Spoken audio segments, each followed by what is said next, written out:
Hello, it's Brookes of Bam Nuttall and Jack from Bam, and we are back. This is a third part, isn't it, for October? Three Wow. visits in October. Lucky viewers. So Yeah, yes, work's flying through in it really. So I thought I'd better give you another update to show you what we're doing before things progress too quickly. absolutely right.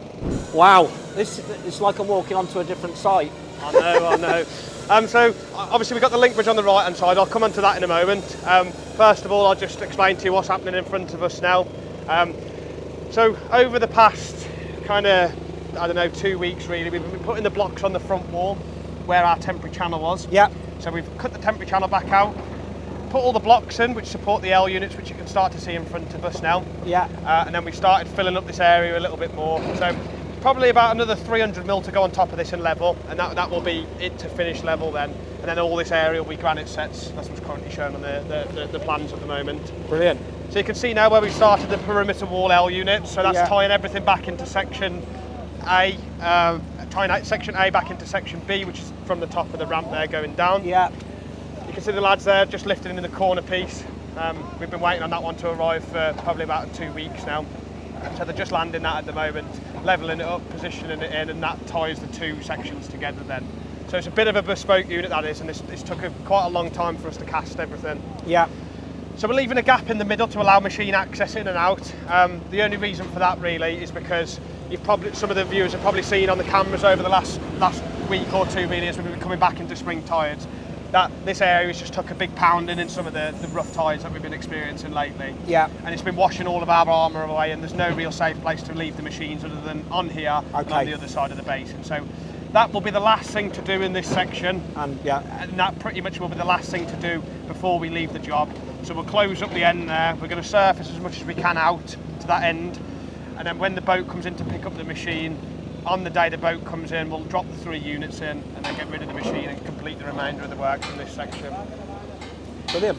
So you can see as you go around the perimeter now, you've got the Reckley finish on the inside of all of the units in section A. Yeah. There's 3 units missing, I think it's 3 units missing out of there, where the excavator's just taken out the shutters which the guys use to pour the scour protection, which protects the blocks and the foundation from scouring away in different storms. Right. Okay. So you can see in here where this used to be the temporary channel, pretty much where I'm stood now. That's all concreted up, and yeah. it's pretty much gone now. Yeah. And over the back section there you can start to see the link bridge approaching Wow. from Marine Parade side over into Can I just Coast pop round Guard here for a side. quick view? Yeah, so we can go around there. So the guys are starting on the fencing, which fences off this section on both sides of the Stilling Basin next week. So that's a stainless steel system. It's not solid rails between each of the posts in this area. It's wire strands. Right. So it's going to look very nice through this area in a couple of weeks' time. Yeah. After we've completed the fencing. So all the yellow legs that you can see, they're what's called false work. They're props. They support the primary and secondary beams which are on top then, which are the yellow beams and the red beams. We level and adjust all of the props in to a certain height based on how high we want the deck, and that's what sets the level for the bridge that goes across then. And then up on top the guys are installing all of the form work now, and that's what supports the actual shape and the profile of the bridge. This is a very complex profile of a bridge to build. Right. So we'll go up on top and I can walk you through and explain you through why. You can see on the right hand side here, we've got the big steel beams which are supporting the legs through the open channel section. Yeah. So beneath that we've got the Dawlish water flowing. They're using the little spider crane here on the right hand side to lift materials up and down. Wow. So that's quite a nifty looks... little machine, yeah. I wondered what it was. Yeah. Yeah. It's to save us using the excavators really, because the excavators are still busy putting precasting and the excavation side of things. And it's ideal really, it's got a very small footprint and you can pack it up and it fits in little gaps, to be honest with you. Brilliant. Okay. So you can see the sand ramp in front of us. That's what we've been using on the Saturday nights, which we're working on at the moment to install the Marine Parade approach units. I'll run you up there in a moment. That has been put in as a temporary works design, just to allow the 70 tonne to get up on top of what we've built, install the units working its way out, and then once it's built, all that get removed again. So the last time you were here, we were putting the blocks in, I think, behind the abutment. That's right, yeah. So the blocks have been installed. We protect them with some bog mats, some timber, some big heavy duty mats, the same mats that you can see over there. just so we don't damage it with any of the stone or sand that we're putting up against it. And then once we've finished everything, the sand will be removed and the bog mats will be removed, and then the blocks are protected again. So we're doing that on Saturday nights at the moment, just because of how close we are to the railway line. I'll run you up the top of the ramp and show you that in a second.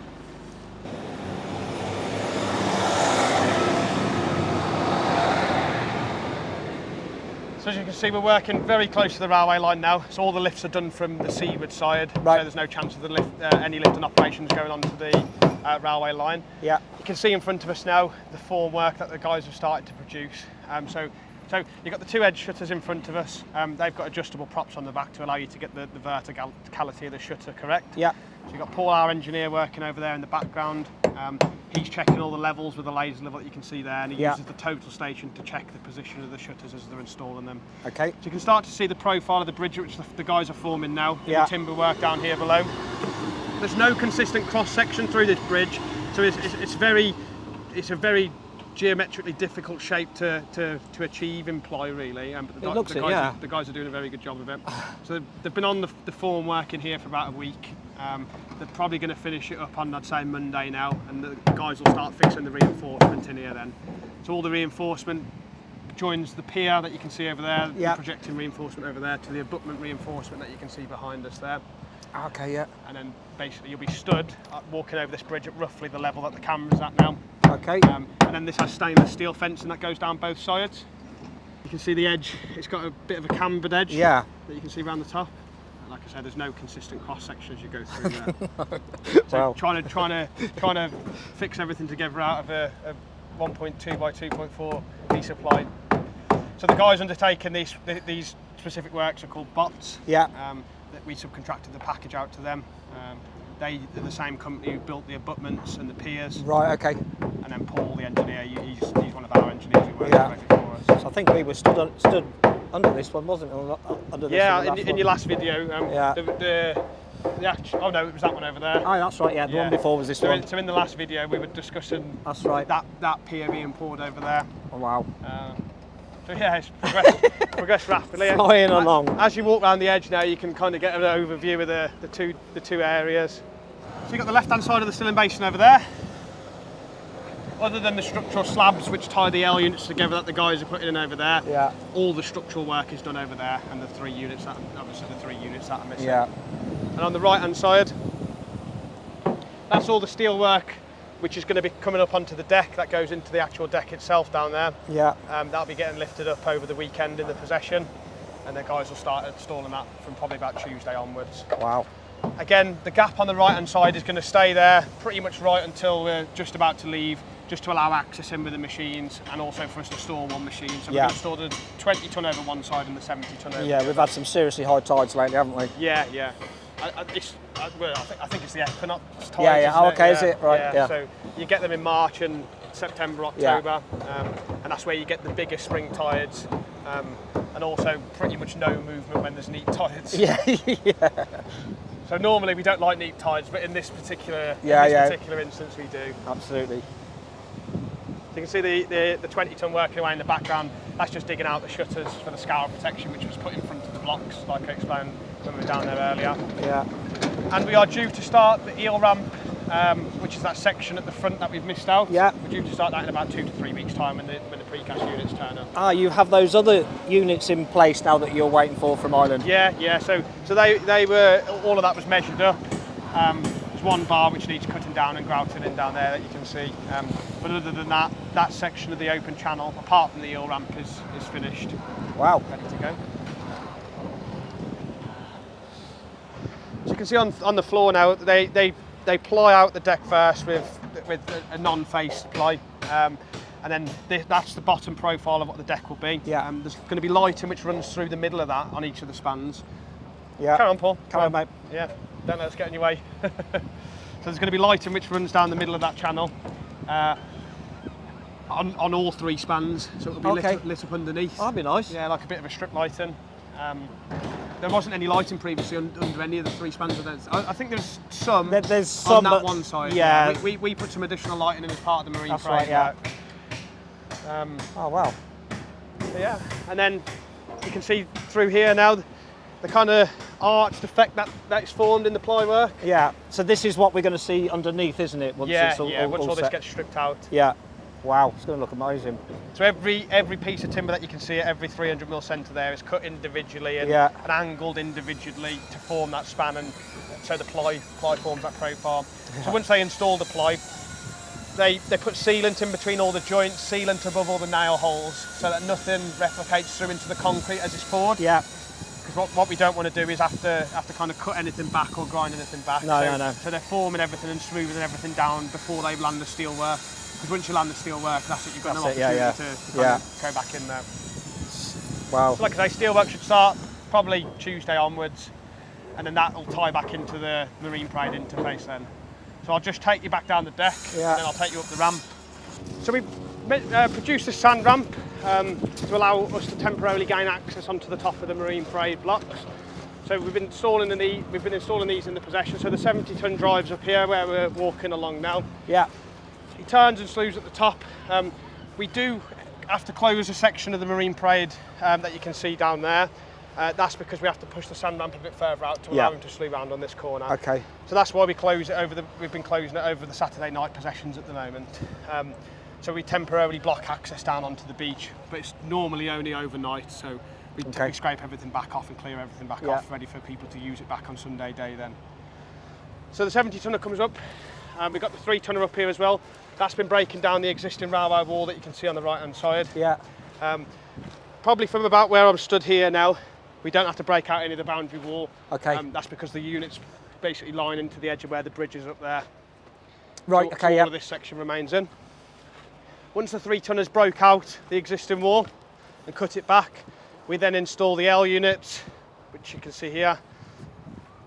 Same size and same profile as the ones that we installed on marine parade, so slightly different to the other side, slightly different design over here. Partially because there's not an operational platform at the back like there is over there, so the L unit has to be a lot higher on that side. Yeah. So once they broke the wall out, they dropped the unit in, and then we backfill behind it with ballast. While we're breaking out the existing wall, we are in what's called the track support zone, so from the end of the sleepers, from about a 45-degree angle down, you have what's called the track support zone. And if you're entering into the track support zone, you need to have a system in place to make sure that you're not putting the railway line at risk of, of it dropping or falling out of alignment. So you can still do that while the trains are running? So what we have is we have a thing called a track monitoring plan, and that kind of specifies the need for remote monitoring. So we have targets which are on the actual track itself. There's some up in the platform, if you remember me talking about them previously. Yeah. And they provide an easterns and northerns, so like a GPS position almost of the track, and they monitor it to like the millimetre accuracy, and they submit a report every day to us. So it tells us if been any movement. Been any movement, and it's also set to notify us if there's any more than 5 mil of movement in the track. But with this specific section that we're looking at here, all of the ballast is glued through here. There's not many places. That's right, I remember them doing that. Yeah. There's not many places in the country where you've got glued ballast. So when you actually try and break and dig that there, it doesn't move. It's actually glued together.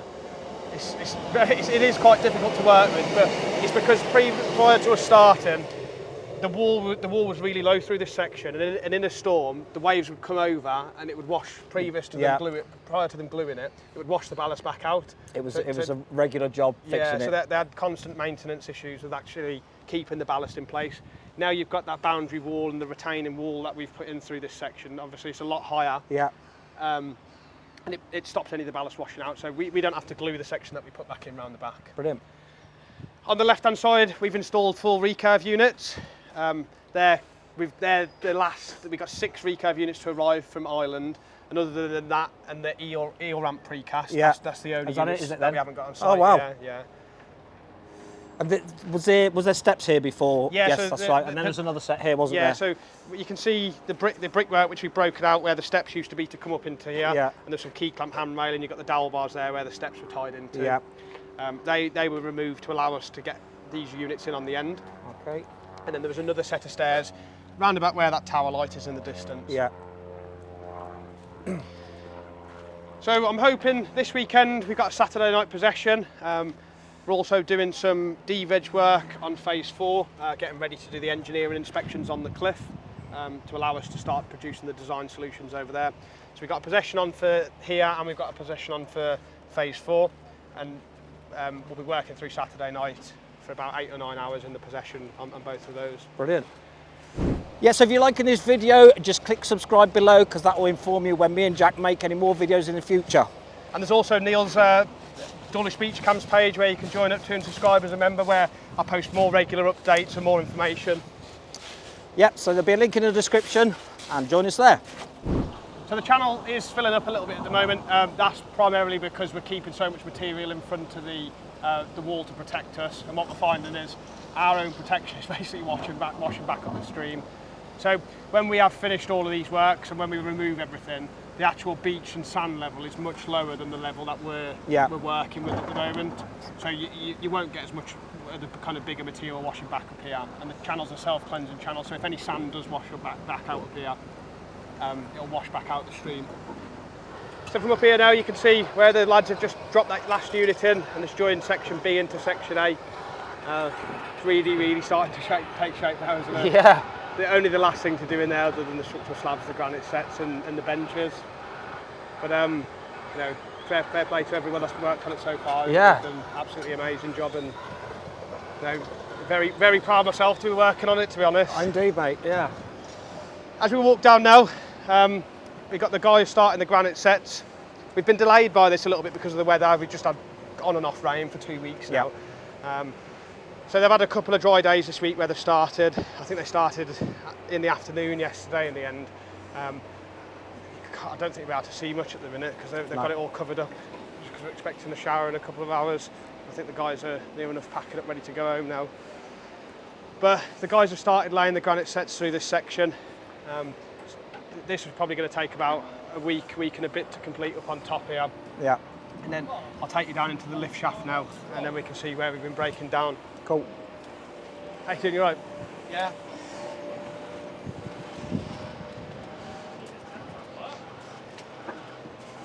I do know.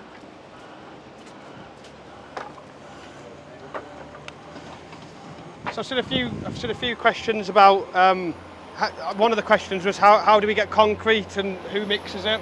So all of our concrete comes from Hanson's concrete, and I think the question was how do we get it on tap, basically. Right. Okay. To be honest, when you're ordering the sort of volumes that we do, you have to go with a big supplier like Hanson's. Yeah. You can't really go to a smaller outfit. You need to go to like Hanson's, Cemex or something like that. Yeah. We get concrete on such a regular basis because we pay out of hours. We pay for dedicated wagons and dedicated opening hours. Yeah. So the plant is just basically dedicated just for us only. Wow. On daytime as well, if we're doing pours which are on the beach, we pay for dedicated wagons because we don't want any issues with supply when we're working on the beach. Yeah, of course. The tide might catch us out in that instance, and then you lose basically a shift. So we do pay for dedicated wagons. Yeah. The lift shaft that you can see in front of us now, where we've been breaking out, you can see the groundwater in there. That's just basically seawater, to be honest with you. That hole is probably about 3 metres deeper than that water level. On the right hand side, we've got 2 pumps working. I saw them pumping over, I think this. What the guys are doing, the guy who is actually working with the brook and breaking down the hole, he's off today. He's on annual leave. So that's why the water's not being pumped out as we speak now. So he's back on Monday. We're about 6 metres down from the top of the concrete edging that you can see round the sides here. And we've done some investigation cores because we thought we should be roughly about there now. We've done some investigation cores, and the existing wall was previously protected with scour protection. So I think I've got some photos I could possibly share with you. Okay. And there were some big concrete steps in front of the existing wall, so we never really knew how deep the existing wall was in this section. We only knew how deep the scour protection was that was in front of it. Yeah. So we've broken out on the front side of the existing wall. We've found beach level there, and then the existing wall, there's still about 1.5 meters to break out of that. So he's going to finish that up next week, and by the end of next week this should be complete, and we should start concreting the rings back in where the pile positions are going. Okay. And that'll get us back up to the same level that you can see. So is the brook still being put in there at the minute? Yeah, obviously we don't leave it in there every night because it's an electrical piece of kit. Yeah. Well, electrical and pneumatics or air. And it's all done through the electronic controller, etc. So we don't want to leave it in the hole just in case. No, of course. The hole floods up overnight. Yeah. So like Reddy is working in there. the pumps are obviously pumping the water out, and we dig what's called a sump in the corner, just basically a big hole where we put the nozzles of the pump into, and that allows us to work in there safely with the water. Obviously the guy does all the robotic work from at the top, like I mentioned before, using the remote control. Brilliant. And that's pretty much it for today, I think. Just, yeah, well, as ever, astounding progress, never ceases to amaze me. Oh, there was one other question I'd seen as well. Someone mentioned about damage and repairs to precast. Okay. Just to give you an idea, a recurve unit's probably about £13,000. An L unit's probably around about £6,000 or £7,000. Blocks are somewhere around the £9,000 mark each. So if we do damage the precast slightly, it's not just a case of kind of throwing it away and getting a new lump of precast. There's a repair process that we have to follow. Yeah. So we have to cut it back in a certain way, depending on how bad the damage is. We have to build it up in certain layers, depending on how bad the damage is. And then we put what's called a fairing coat over it to blend it back in. Right. Believe it or not, and you wouldn't know unless I told you, to be honest with you, the Coast Guard's, you know the Coast Guard's image that's imprinted in the precast down at Coast Guard's end? As we were landing that unit on the packer, a section of the corner popped off. Right, okay. And it took the C out of Coast Guard. All right. So it said Coast Guards. So you've managed to fix that without anyone noticing. And to be honest with you, you wouldn't even notice. Wow. We have a supplier called Excavator who produce the precast, and they send over a couple of lads who are incredibly skilled at finishing concrete and making sure it's all repaired and it's uniformed finish and colour matches, etc.